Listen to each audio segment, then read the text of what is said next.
أقدم وزير العدل والحريات مصطفى الرميد على توقيف النائب الأول لوكيل الملك بابتدائية فاس محمد آيت أسرغني وإعفائه من مهامه، وذلك بعدما توصل بتقرير من لجنة ثلاثية مكونة من المفتشية العامة بوزارة العدل والحريات تشير إلى أن نائب وكيل الملك لدى المحكمة الابتدائية بفاس أقدم على اعتقال تعسفي ل3 حراس بالمركز التجاري مرجاني باستعماله الشطط في سلطته.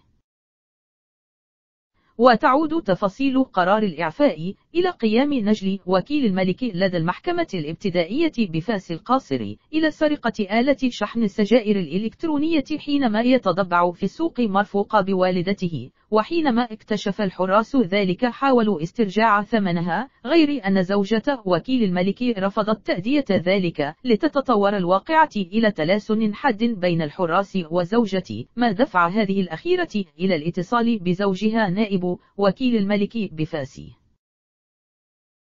وبعد أن قامت بربط الاتصال بزوجها، جاء نائب وكيل الملك من فوره إلى المركز التجاري مرجان ليدخل في مناوشات مع مسؤولي مرجان، حيث عمد إلى ربط الاتصال بالنيابة العامة مطالبا إياها بإرسال سيارة النجدة والشرطة القضائية من أجل اعتقال الحراس، وهو الشيء الذي حصل.